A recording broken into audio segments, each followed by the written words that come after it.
grand...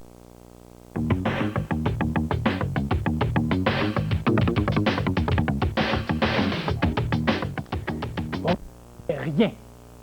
À la prochaine. Au revoir.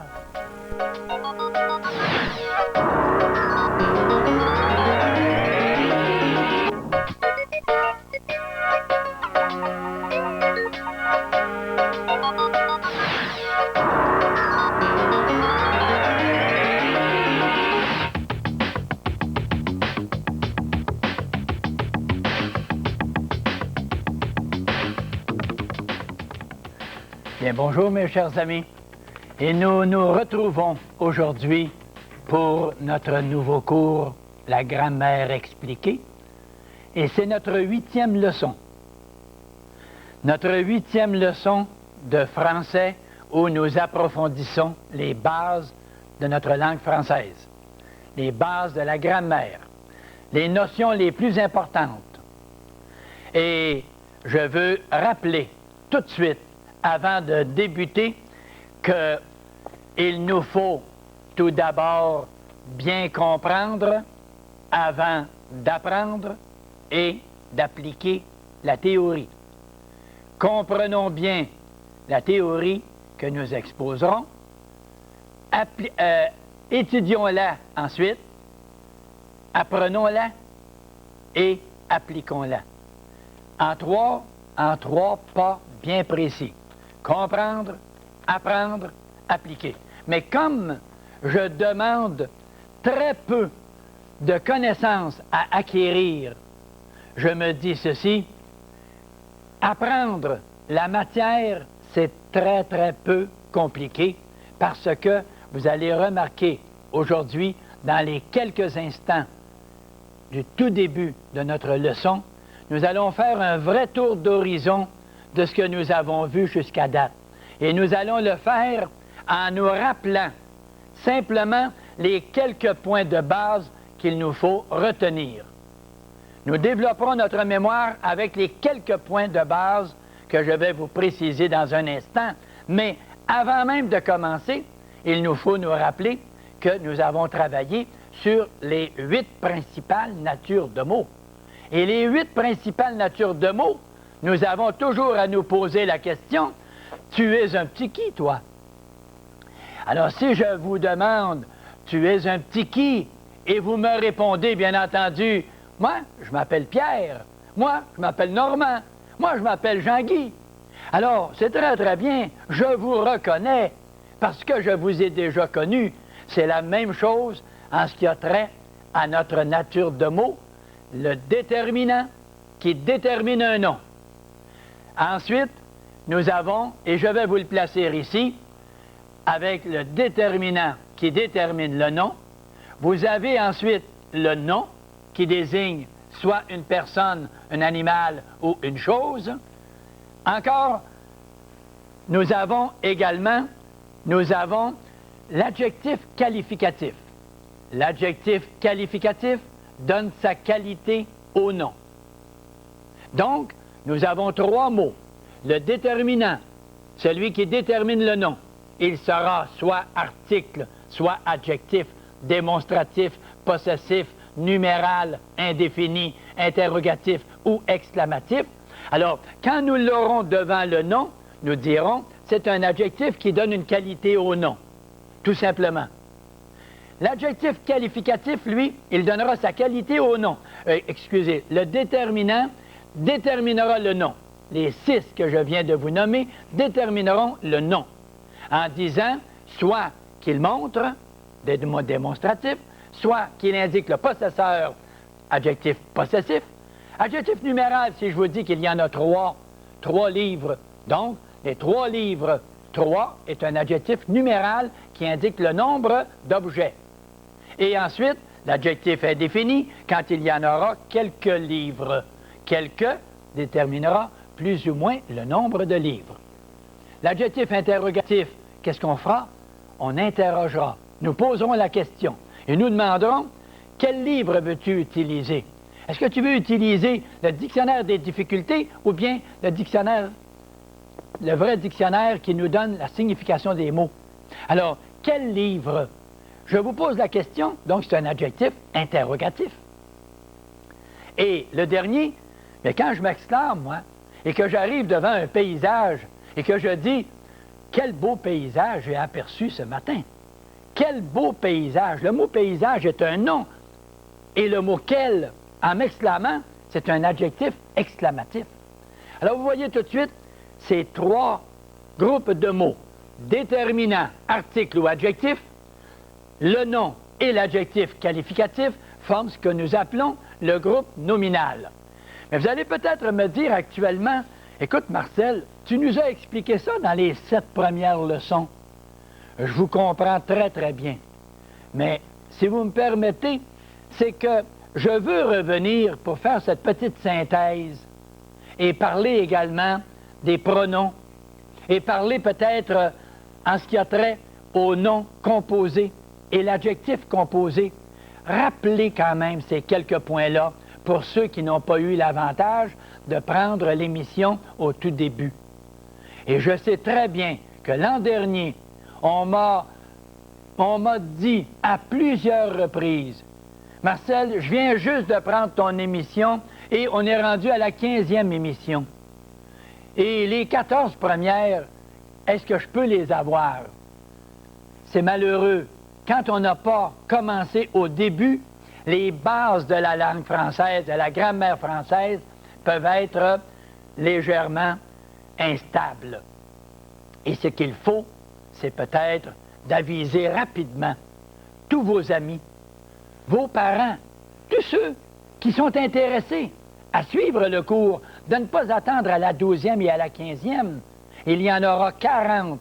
Et je vous disais, dans les débuts des émissions, je vous disais que nous aurions, à la fin de notre 40e leçon, la possibilité de nous présenter à un examen du secondaire, du cégep ou de l'université.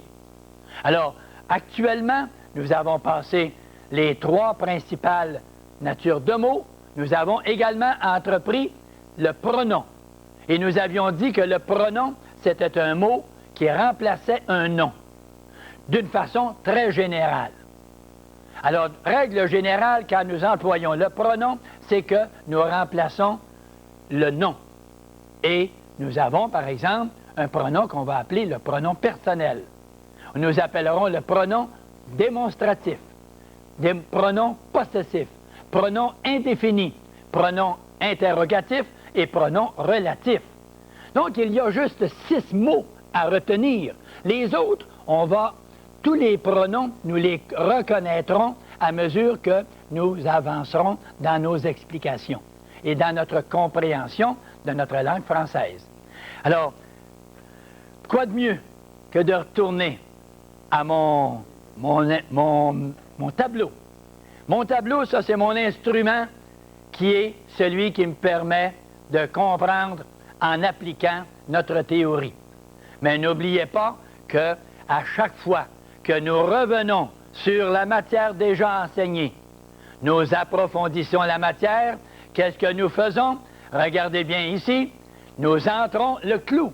Et quand je donne un coup, c'est que le clou pénètre graduellement. À la 40e émission, le clou sera complètement entré.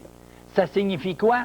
Ça signifie que la théorie que nous approfondissons, c'est à force de frapper sur le clou qu'on le fait entrer. C'est à force de revenir sur notre théorie que nous approfondirons graduellement cette matière qui semble parfois complexe, mais quand même qu'on se doit véritablement de bien comprendre.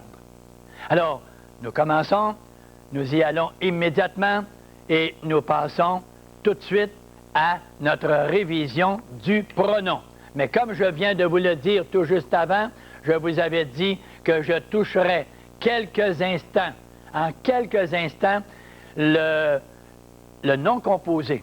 Et le nom composé, pour une simple raison, c'est que je disais dans le nom composé que le nom et l'adjectif s'accordent. Ce sont les deux qui sont variables. Ils varient ces deux-là. Alors, s'ils varient ces deux-là, j'ai par exemple des coffres forts.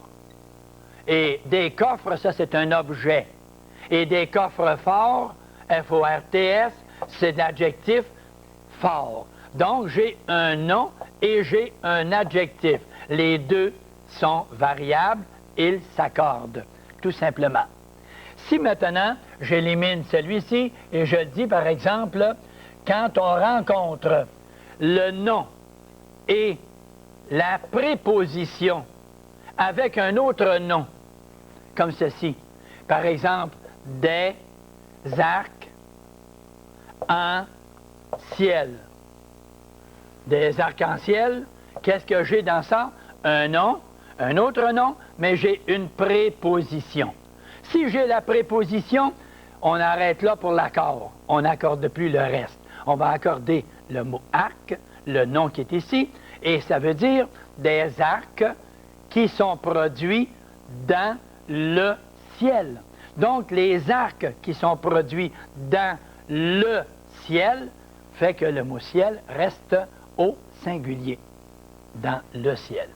Ça, c'est lorsque nous avons le nom et la préposition et un nom qui suit. Quand nous rencontrons un adverbe, une conjonction, ou encore un verbe, ou encore la préposition, ces trois mots-là, et la conjonction, bien entendu, mais c'est très rare qu'on l'emploie. Quand on rencontrera des passe-partout, qu'est-ce que j'écrirai? P-A-R-T-O-U-T. Partout est l'adverbe parce qu'il indique l'endroit. Et le mot passe est un verbe pour passer partout. Alors, quand je dis des passe-partout, c'est un verbe et c'est un adverbe. Les deux sont invariables. Ça devient clair, ça devient facile à comprendre. Et je vous invite dans ce temps-là à bien maîtriser ça en comprenant, non pas en retenant par cœur constamment. Ce n'est pas la mémoire qui importe, là. C'est plutôt la compréhension, la logique de l'explication.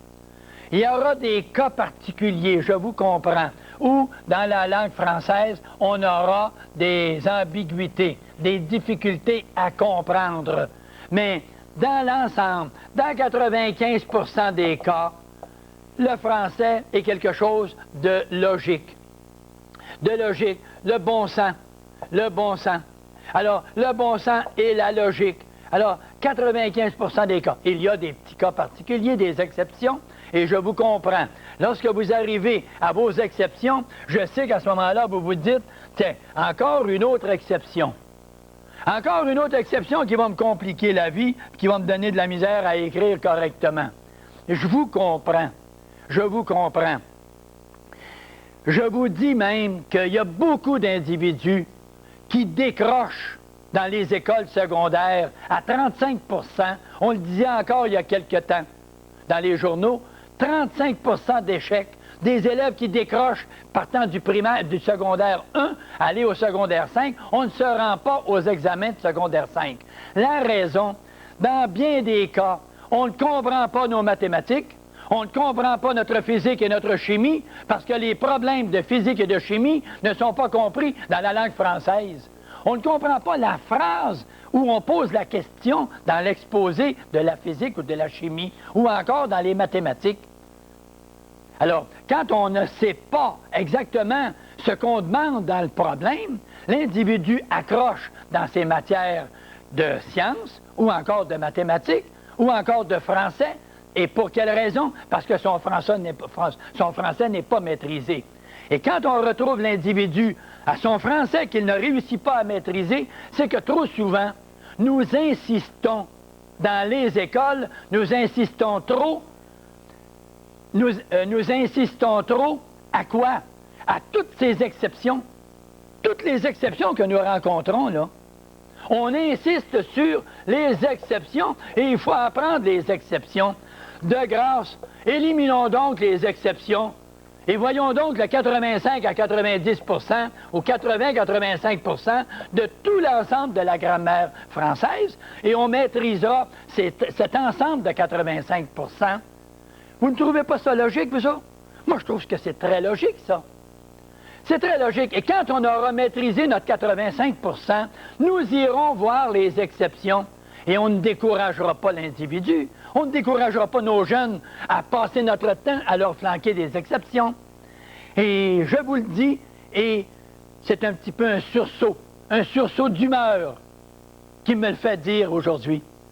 Pour une raison, l'an dernier, il y avait eu 40% d'échecs à l'université dans les examens d'entrée. L'année précédente, 40% d'échecs à l'université. Et cette année, les chiffres, quels sont-ils? Vous les connaissez probablement à cette heure-ci. Alors, quand on est rendu qu'on a 40% d'échecs, n'oublions pas que cette année, ceux qui ne réussissent pas leur examen à l'université, leur examen de français à l'université, ne seront pas acceptés. On devra attendre un an. On devra se perfectionner. Alors, nous avons actuellement l'avantage, où que nous soyons dans la province, nous avons cet avantage. Dans votre région, on vous permet de suivre le cours de français. Profitez-en, vous êtes dans votre salon. Et également, vous avez cet avantage, tout simplement, de bénéficier de la grammaire expliquée que vous voyez sur votre écran. Alors, vous n'avez tout simplement qu'à vous la procurer dans toutes les librairies de votre région. Vous avez votre grammaire expliquée et votre cahier d'exercice. Alors, tout simplement, revenons à nos oignons, si on peut dire l'expression, et n'oublions pas que les bases de la grammaire française sont importantes avant de voir les exceptions. Et les exceptions, quand le 85%, comme j'ai dit tantôt, sera vu, vous ajouterez vos exceptions. Quand vous construisez une maison, qu'est-ce que vous faites? Vous construisez vos fondations. Vous construisez le premier étage et le deuxième étage, peut-être, les murs, les appartements, les pièces. Et quand vous avez terminé ça, vous demeurez dans votre maison. Mais qu'est-ce que vous faites la semaine suivante, le mois suivant, l'année suivante? Vous améliorez. C'est exactement ce que vous devez faire. Vous devez améliorer votre français après avoir eu vos notions de base. Et c'est ce qui va faire que bon nombre d'étudiants ne décrocheront pas à cause de la compréhension plus ou moins approfondie de leur langue française. Donnons-nous tous la chance. Nous l'avons, cette chance-là. Vous l'avez encore cette année, et à tous ceux qui entreprennent ce cours-là pour la première fois, profitez-en, parce qu'il y en a qui vont le voir pour la deuxième fois. Le cours l'an dernier, le français à la portée de tous, qui avait été présenté par Vidéotron Saint-Hubert, avait eu un très grand succès dans toutes les régions où il a passé. Et cette année, il s'en va dans d'autres régions en plus de celles qui l'ont déjà passé. Et c'est pour cette raison que le nouveau cours, la grammaire expliquée, vous est offert aussi bien sur la Côte-Nord que dans le bas du fleuve, dans la région de Québec, la région de l'Estrie, la Beauce, la région de la Mauricie, la région de Montréal, la rive sud de Montréal, la rive nord de Montréal. Mais oui, du côté de l'Outaouais, du côté de l'Abitibi. Profitons-en tous. Et allons au plus important, et ensuite, vous fignolerez votre compréhension de la langue française. Alors, on se rappelle, je reviens maintenant, et maintenant que j'ai dit ce que je pensais du côté de cette compréhension de l'ensemble de la langue française, après, apportez des décorations à votre langue française du 85%, rendez-vous à 88, 90, et à ce moment-là, tout sera parfait. Cette situation où je vous ai mis véritablement dans une prise de conscience que la langue française, elle est importante. Et je disais l'an dernier, ce n'est pas en se promenant avec des pancartes qu'on va sauver la loi 101. On sauvera la loi 101 quand on respectera chacun sa propre langue, sa langue française. Et nous inviterons les Anglais, les allophones, les Italiens ou autres, Grecs, etc., à venir apprendre notre langue parce que nous la parlerons bien.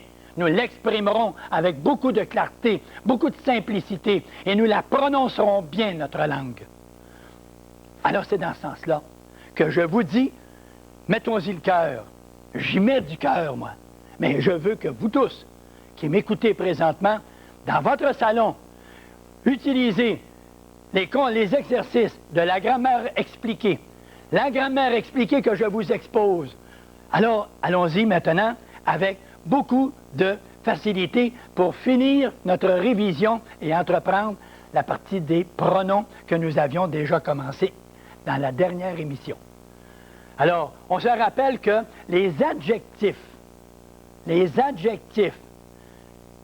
composés, qu'est-ce qu'on fait avec? Les adjectifs composés, les sourds-muets. Les sourds-muets, quelqu'un qui est sourd, un adjectif. Quelqu'un qui est muet, un adjectif. Les sourds-muets, qu'est-ce qu'on fait? Les adjectifs s'accordent, tout simplement. S'il est question maintenant d'une expression, comme on va dire par exemple, des rubans marrons. Des rubans marrons, B-A-N-S, parce que c'est un nom avec un déterminant, et marron, M-A-R-R-O-N. Pourquoi marron, R-O-N? Parce que ça, c'est un fruit, ça, le marron. Et ce sont des rubans de la couleur du marron. Donc, si c'est de la couleur du marron, le mot marron ne s'accordera pas. Tout simplement, M-A-2-R-O-N. Et non pas des rubans marrons, R-O-N-S. C'est de la couleur du marron. Ça, c'est le fruit, le marron. C'est le fruit. Alors, si c'est un fruit, de la couleur du marron. Et si je dis, par exemple, la personne s'est installée, s'est organisée, et elle s'est achetée, pour la circonstance, une cravate paille. Une cravate paille. Ou des cravates paille. P-A-I-L-L-E. Des cravates paille. Et paille, parce que c'est un nom, ça. C'est un nom, ce n'est pas un adjectif. Et c'est un nom qui désigne la couleur de la paille, tout simplement. Et c'est pour ça que le mot paille ne s'accorde pas. Vous avez tout ça dans votre grammaire expliquée. Et à mesure que j'avance dans les explications, je tourne la page dans votre grammaire et vous poursuivez l'explication page après page, exactement de la même façon. Si on dit dans les couleurs, les adjectifs qui désignent la couleur, on va dire par exemple des chandails bleu marin, bleu marine, des chandails bleu marine, et non pas bleu marin, mais bleu marine, ou encore vert foncé, vert foncé. Et si je dis des chandails, et j'écris D-A-I-L-S, parce que le déterminant me dit qu'il est au pluriel, bleu marine, les chandails sont d'un bleu couleur de la marine. Et les chandails sont d'un vert qui est foncé. D'un vert au singulier qui est foncé. Qu'est-ce qui est foncé? C'est le vert qui est foncé, parce qu'il y a un vert pâle et un vert foncé. Il y a un vert pomme, il y a un vert tendre. Alors, le vert qui est foncé, c'est, et accent aigu parce que c'est le vert, c'est le vert qui est foncé. Et des chandails vert foncé va s'écrire V-E-R-T-F-O-N-C-E accent aigu. Ah, là, on a un tas de petites choses qui sont comprises maintenant, et c'est de la logique, ça. Alors, il s'agit simplement de comprendre ces choses-là et automatiquement, on n'a pratiquement plus besoin de les apprendre. Et on aboutissait après ça avec ce qu'on appelait le pronom. Alors, quand on rencontrait le pronom, vous vous souvenez que j'avais séparé ça et j'avais parlé du pro-mère. Et quand je dis un petit peu cette révision-là, vous vous souvenez que j'avais utilisé dans les premières leçons cette petite pierre ici, cette petite pierre que j'avais recueillie sur le rivage en faisant le tour de la Gaspésie. Et quand je m'étais procuré cette pierre-là, je m'étais dit, ça va être une belle pierre, ou non pas, je vais m'en servir pour la lancer vers quelqu'un, mais je vais montrer à quelqu'un que, à force de revenir sur une pierre avec le rivage, l'eau qui s'en vient et qui glisse constamment, qu'est-ce qu'elle a fait? Elle a poli cette pierre-là. Et elle l'a poli dans toutes les directions. Et la pierre a roulé et elle a été polie un peu plus par la suite, un petit peu dans la direction. À l'extrémité, elle est très, très unie. Qu'est-ce qu'on fait aujourd'hui? Nous faisons une révision et nous revenons encore sur la théorie qui a été vue déjà et nous polissons notre travail. Nous polissons. Nous faisons que la pierre devient unie, lisse. Le travail que nous faisons ici, exactement la même chose. Qu'est-ce que nous faisons? Nous revoyons de temps en temps. Et je vais dire, comme on disait autrefois, c'est celui qui répétera le plus souvent. Celui qui va répéter le plus souvent, c'est celui-là qui va être le bon professeur. Alors moi, je me dis, allons-y, c'est la façon de fonctionner. Répétons de temps en temps pour permettre à ceux qui peut-être n'ont pas toujours bien saisi la première fois. Ah, je sais qu'il y en a plusieurs qui vont peut-être se servir de vidéos pour enregistrer. Mais je vais vous dire honnêtement, ça me fait plaisir, moi, parce que je sais très bien que le cours que je donne, il est bénévole à part de ça. Il est bénévole pour vous rendre service à vous. Et je rends service à la population, et c'est dans l'occasion, c'est l'occasion que j'ai actuellement de vous le permettre, de vous asseoir chez vous, dans votre salon. J'avais intention d'appeler le cours « Le français en pantoufles ». Mais il reste une chose, le cours n'a pas toujours lieu le soir. Le cours peut se passer dans l'après-midi. Alors, si on s'assoit l'après-midi, est-ce qu'on devra s'asseoir en pantoufles, là? Bien, c'est un petit peu difficile. C'est pour ça que j'ai dit, tiens, on va prendre la grammaire expliquée, parce qu'on explique la grammaire tout au long de notre émission. Alors, quand je parle du pro-maire, bien, je parle de celui qui remplace le maire lorsqu'il n'est pas là. Lorsque le maire est absent dans une réunion, il est remplacé. La réunion se dirige par le pro-maire. Donc, le pronom va remplacer le nom. Et si le pronom remplace le nom, il y en a une série de pronoms. Mais on n'a pas besoin d'apprendre tous les pronoms. Il s'agit simplement d'apprendre les 6, 4, 5 et 6. Les 6 mots. Il y a 6 mots qu'il faut retenir. Alors moi, je vous les explique, et après les avoir expliqués, vous avez tout de suite simplement à les reconnaître à la suite. Alors moi, je vous dis les 6 mots, avant de faire une petite intermission. Nous allons nous interrompre dans un instant pour parler d'une petite expression comme nous l'avions faite dans les semaines précédentes. Alors, nous disions que le pronom peut être un pronom personnel. Et on a vu dans la leçon précédente le pronom personnel. On a mis pronom NOM, personnel NEL. D'accord? Le deuxième était le pronom démonstratif. Démonstratif. Le pronom possessif. Le pronom indéfini. Le pronom interrogatif. Et le dernier, non le moindre, c'est un numéro important, le 6e, le pronom relatif. Et ces 6 mots-là, quand je vous parle de 6 mots, je vous dis le pronom personnel, démonstratif, possessif, numéral, ou plutôt numéral, il n'y en a pas. Alors, indéfini, interrogatif et relatif. Il y en a 4 qui sont ici et on a entendu parler de ces mots-là déjà. On a parlé de l'adjectif démonstratif, l'adjectif possessif, l'adjectif indéfini, l'adjectif interrogatif, et on avait parlé de ça, mais on parle actuellement des pronoms démonstratifs, possessifs, indéfinis, interrogatifs. Et qu'est-ce qu'on faisait pour les reconnaître? Nous allons avoir l'occasion d'y revenir dans un instant. Là, nous allons nous rendre tout simplement à notre petit exposé au sujet de ce que nous appellerons les petites expressions, quoi. Petites expressions où je vous avais parlé la dernière fois de certaines expressions comme le bonhomme 7 heures et puis les poubelles qui venaient de M. Poubelle de France, hein, vous vous souvenez? C'est lui qui avait fait passer une loi à le fait qu'on mettrait maintenant les vidanges dans un sac ou dans une boîte au bord du chemin, plutôt que de les laisser là, pêle-mêle. Alors, M. Poubelle avait fait passer cette loi et il a obtenu que la loi soit mise en vigueur.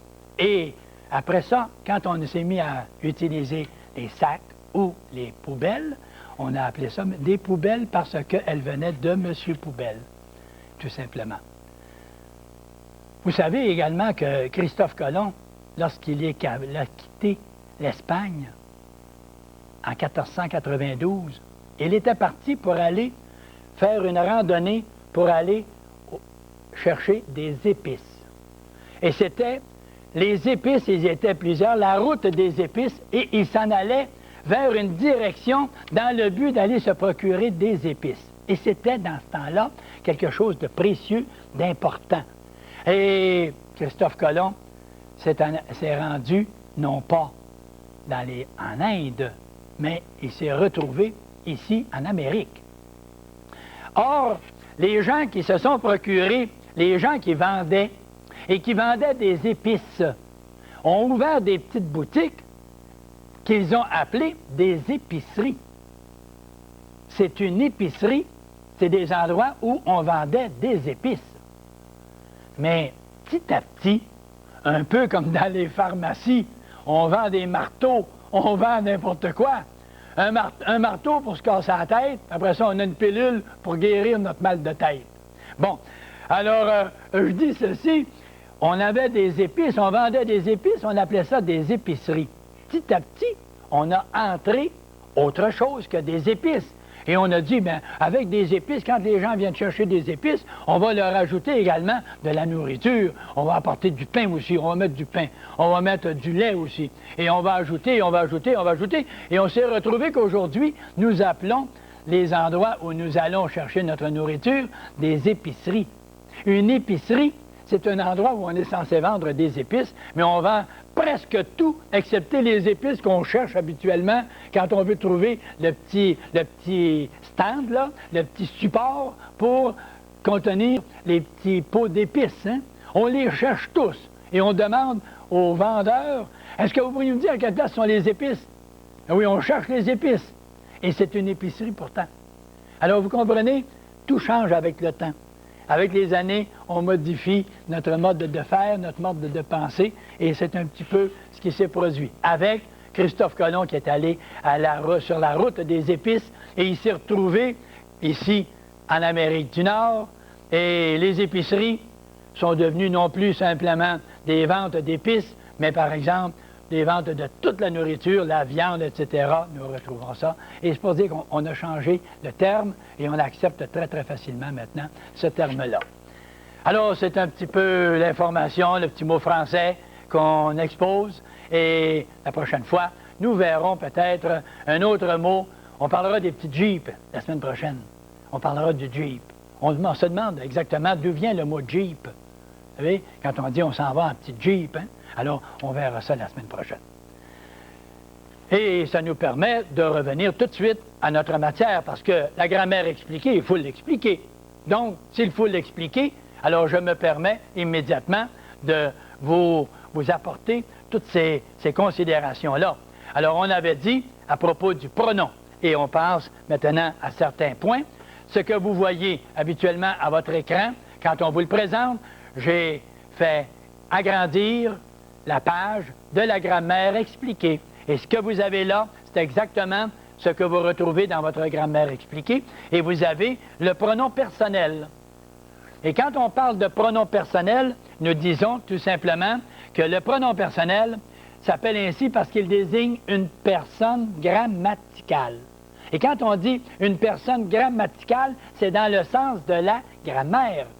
Alors, vous vous souvenez que la semaine dernière, lorsque j'ai expliqué le pronom personnel, j'avais parlé à propos du pronom personnel, j'avais dit que ça désigne une personne, mais ce n'est pas n'importe quelle sorte de personne, ce n'est pas une personne humaine, pas nécessairement une personne humaine, parce que je disais, il est blanc, ou bien, si je le frappe, en le frappant, il ne répond pas.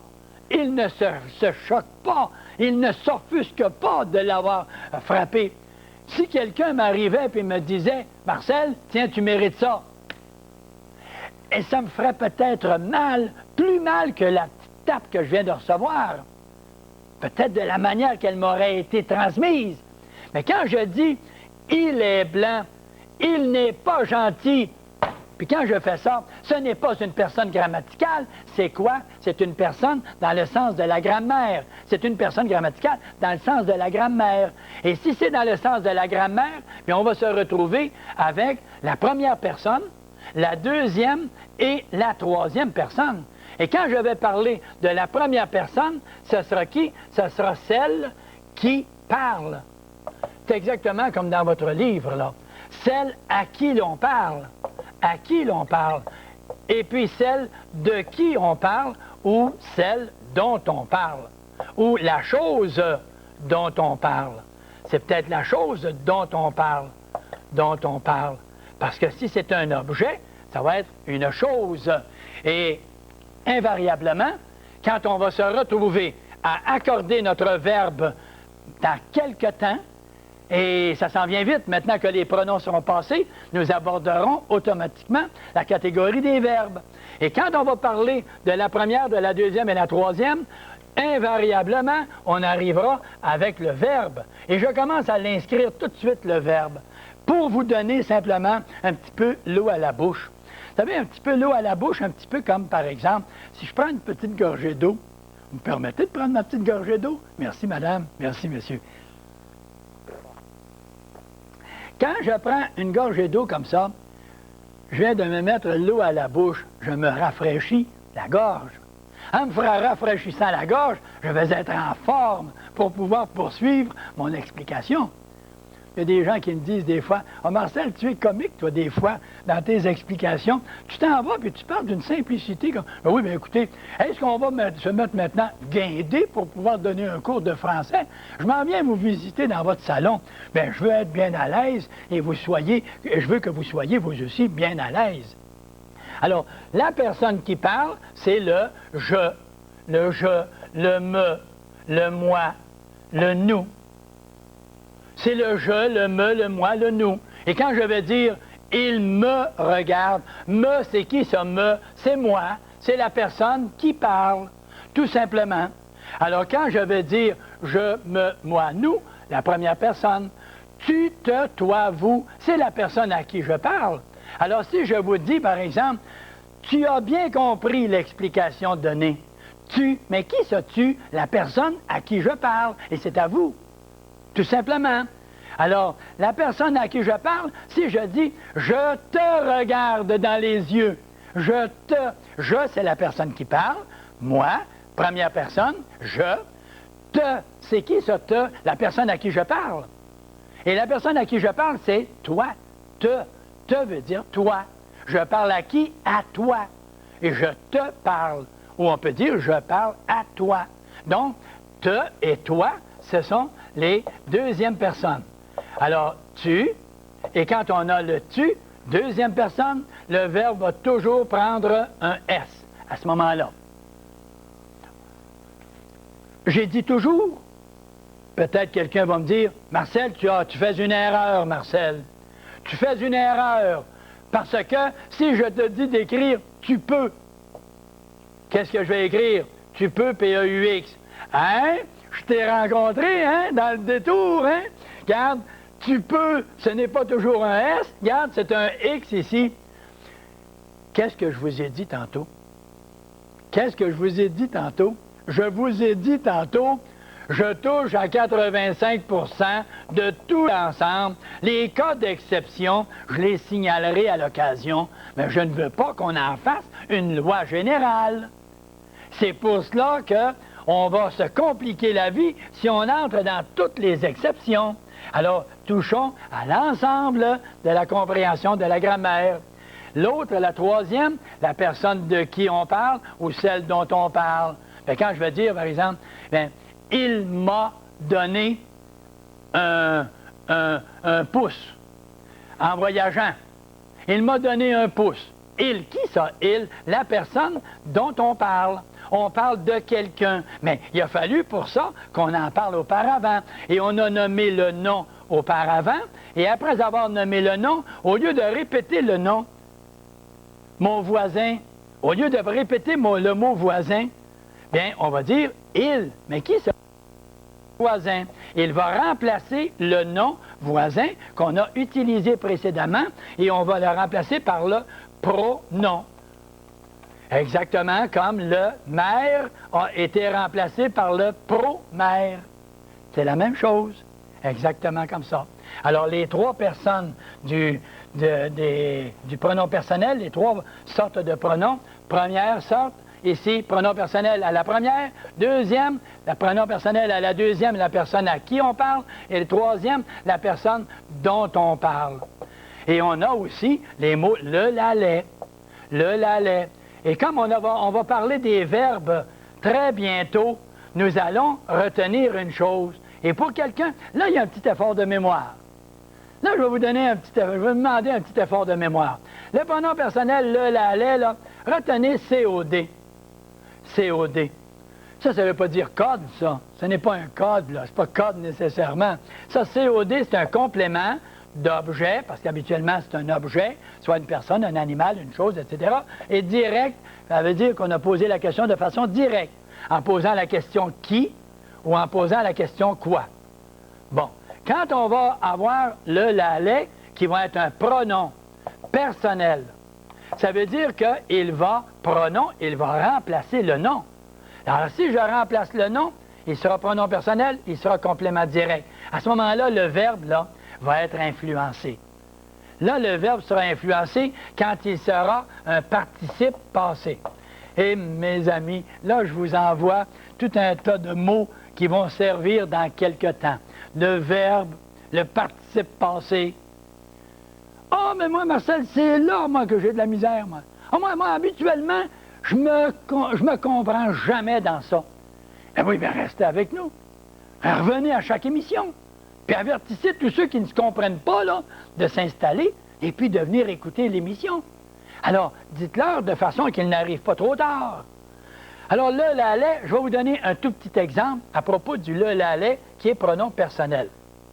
On va dire, par exemple, les travaux sur la route sont terminés. Terminés. Point. Nous les reconnaissons par les pancartes qui sont affichées. Nous les reconnaissons. Nous reconnaissons quoi? Nous reconnaissons les, mais pour les travaux. Les travaux sont terminés, nous les reconnaissons ou nous les apercevons par les pancartes qui sont affichées. Alors, nous les reconnaissons, nous les retrouvons, les, qui sont les travaux. Alors, le mot « travaux » est un nom, le mot « les », qu'est-ce qu'il est? Regardez, il est devant un verbe ici. Il n'est pas devant un nom, donc il n'est pas un déterminant. Il est un pronom parce qu'il remplace le nom « travaux » et « personnel » parce qu'il désigne une chose dont on parle. Et quand on dit « les travaux sont terminés », on parle de ceux qu'on a vus là-bas, là. Et en s'en venant, on a aperçu les travaux. La preuve, c'est qu'il y avait des filets d'auto.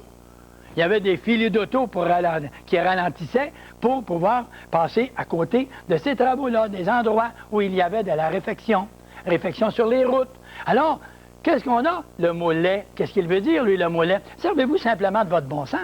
Vous n'êtes pas obligé de retenir le mot « les » comme quoi qui est pronom personnel. Mais regardez, qu'est-ce qu'il fait là, lui? Tu es un petit qui, toi? Je ne suis pas un déterminant, je ne détermine pas un nom, il n'y a pas de nom ici.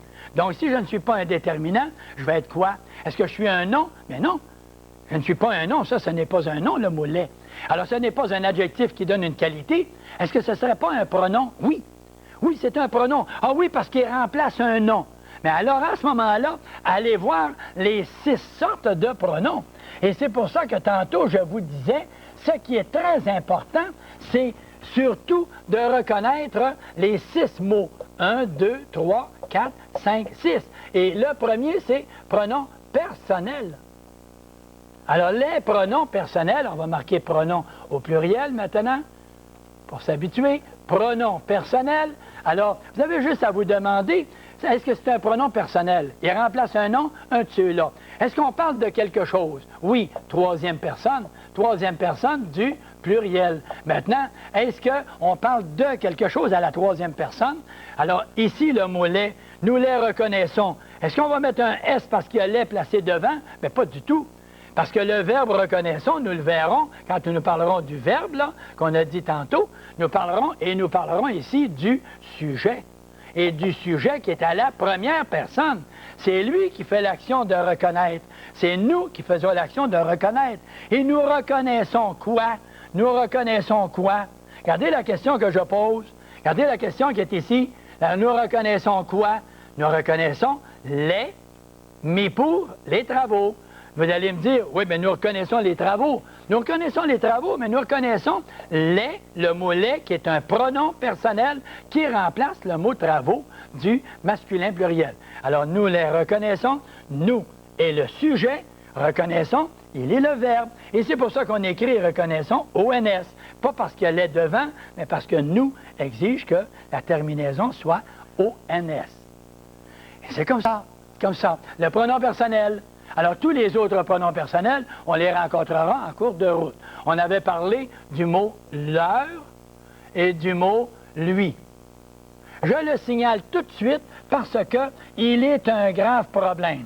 Et ce mot « leur » et le mot « lui », alors le mot « leur », il est le pluriel de « lui ». Quand on dit « je lui parle », c'est qu'à ce moment-là, je ne parle que d'un individu. Si je dis « je leur parle », c'est qu'à ce moment-là, je parle à plusieurs individus. Alors, le mot « leur », il est pluriel.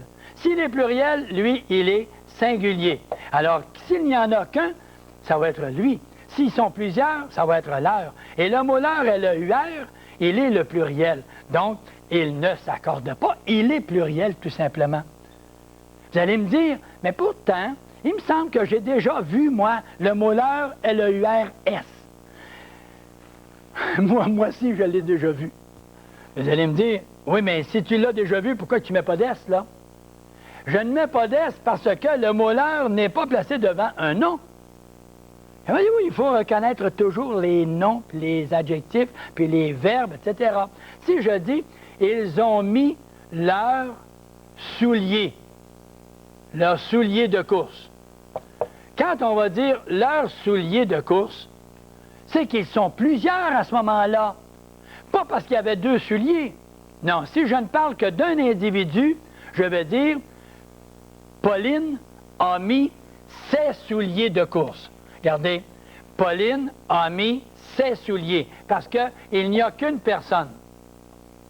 Et ça, c'est une chose sur laquelle je veux peut-être insister. Pour une raison, c'est qu'il y a quantité de gens qui vont dire à l'occasion, quand est-ce que je mets sec, quand est-ce que je mets leur? Mais si je dis Pauline a mis ses souliers de course, c'est ça, c'est le pluriel de son. Son, ça, c'est le singulier. Et c'est le pluriel. Tandis que si on dit Pauline et Francine, Pauline et Francine sont allées faire leurs exercices, elles ont mis, est-ce que je dirais ses souliers? Je dirais, elles ont mis leurs souliers de course. Et là, je resterai avec le nom commun du masculin pluriel et le mot « leur » sera placé devant un nom. Qu'est-ce qu'on a devant un nom? Un déterminant, et ce sera un article. Non, ce ne sera pas un article lalet. Alors, ce sera quoi? Un déterminant, adjectif. Et quelle sorte d'adjectif quand on dit « elles ont mis leurs souliers », c'est à elles. Donc, si elles sont les possesseurs, alors on va avoir un adjectif possessif. Un déterminant, adjectif possessif, et le mot « leur » prend un S parce qu'il est placé devant un nom en indiquant le possesseur, ou celle qui possède, Francine et Pauline. Ce sont celles qui possèdent les souliers. Alors, elles ont mis leurs souliers. Si je n'en ai qu'une, elle a mis ses souliers. Et faisons bien la distinction. Quand je dis « elle a mis ses souliers », est-ce que ce sont les souliers que je montre? Mais pas du tout. Ce ne sont pas les souliers que je montre. Si c'était les souliers que je montre, elle a acheté ses souliers. Elle est dans un magasin de chaussures, et puis elle a acheté ses souliers. Ah, ce sont ces souliers que je montre. Là, c'est possible. À ce moment-là, ce sera CES. Et c'est le sens qui va vous permettre de dire que ce sera un adjectif, soit un adjectif démonstratif ou un adjectif possessif. C'est un ou l'autre. C'est inévitable. Alors, l'adjectif démonstratif va montrer ce sera CES. L'adjectif possessif, ce sera son à lui et ce sera SES. Et là, ne restons pas avec des trucs et des habitudes, là. De grâce, ne prenons pas les trucs, là. Laissons de côté tous ces trucs en disant je remplace ça par ça. Non, non, non, non. Regardez le sens et regardez la logique. Et la logique va vous dire, si vous connaissez ces deux mots-là, la logique va vous dire que l'adjectif, si je les montre, ce sera CES. Si je dis ce tableau, alors je le montre. Je ne dis pas que c'est à quelqu'un, je le montre. Et si je dis qu'il est possesseur, bien, il a apporté son veston. Et son S-O-N, et non pas S-O-N-T.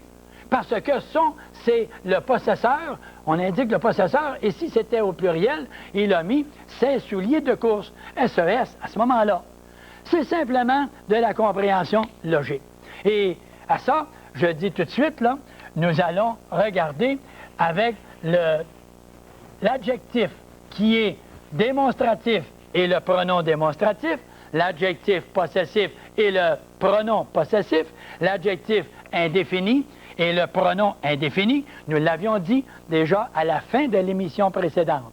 Mais comme c'est vraiment important de maîtriser ça, et pourquoi je le redis encore, c'est que j'ai tellement reçu d'appels, j'ai tellement reçu de lettres où on me dit constamment, ce que j'aime, c'est que tu reviens de temps en temps. Alors vous allez peut-être dire, oui, mais si c'était une exposée, puis après ça, tu passais à une autre explication, on pourrait l'enregistrer, puis on y va directement. Mais moi, j'y vais, moi, pour ceux qui ont de la difficulté en français.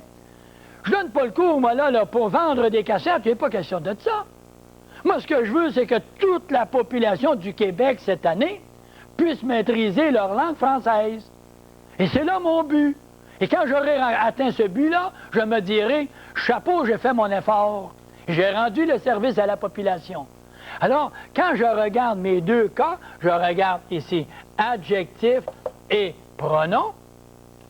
Et quand je dis adjectif et pronom, je vais marquer ici démonstratif. Alors, quand je dis démonstratif, ça veut dire que si c'est un adjectif démonstratif, j'ai ici un nom. Si c'est un pronom démonstratif, qu'est-ce que c'est? Il n'y aura pas de nom. Il n'y aura pas de nom. Exemple, ce tableau est blanc. Celui-là, celui que je montre là-bas, est noir. Alors, quand je dis celui-là, qu'est-ce que je fais? Je remplace le nom tableau, ce tableau-là, j'enlève le nom ce tableau-là et je remplace celui, le tableau, par celui-là. Et celui-là, pronom démonstratif. Parce que je le montre. La même chose pour les pronoms possessifs. Quand je dis mon veston est gris, le tien est bleu. Le tien, pronom possessif, c'est tout simplement, on indique le possesseur. On n'a pas besoin de les apprendre par cœur, les miens, les tiens, les siens, les nôtres, les vôtres, les leurs. Non, non. Quand vous le rencontrez, vous connaissez votre pronom démonstratif, vous prenez l'adjectif démonstratif ou pronom, l'adjectif possessif ou pronom, l'adjectif indéfini ou le pronom, et après ça, l'adjectif interrogatif. Alors, quand je rencontrerai l'adjectif interrogatif, je vais dire un petit mot tout rapidement ici. Rapidement. L'adjectif indéfini, on l'avait dit la semaine dernière. On a dit, plusieurs élèves sont partis aux activités sportives, d'autres sont aux études, etc.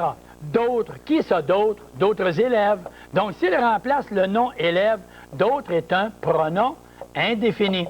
Et qu'est-ce que c'est qu'on dit quand on dit d'autres? On n'a pas précisé qui. Alors, comme on ne fait pas de précision, c'est indéfini, tout simplement.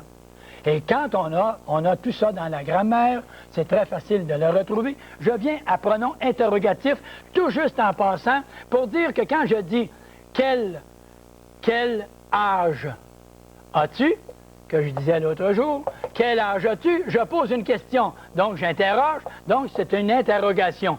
Et quand je dis « quel âge », je détermine le nom « âge » en posant une question, c'est un adjectif interrogatif. Si maintenant je dis « quel est ton nom », quel est ton nom? Et je pose encore une question. Et je dis « quel est ton nom ». Je ne connais pas le nom. Il remplace le nom. Encore là, faudra-t-il faire attention? Il y a des grammairiens qui nous disent que « quel » dans ce temps-là est un adjectif interrogatif. Mais moi, je veux dire ceci. Si c'est un adjectif interrogatif, il détermine un nom. Est-ce qu'il est en quelque part? Le nom, il ne l'est pas. Il n'est pas inscrit à nulle part, donc il ne détermine pas un nom. Qu'est-ce qu'il fait? Il remplace le nom. Et si vous me donnez le nom, puis vous me dites, par exemple, c'est Marcel, alors je vais mettre un point, je vais l'enlever l'interrogation, et je vais dire, Marcel est ton nom. Ah, j'ai appris ça, là. Je sais que Marcel est ton nom. Je remplace le nom par la question, quel est ton nom? Et lequel, il est un pronom interrogatif.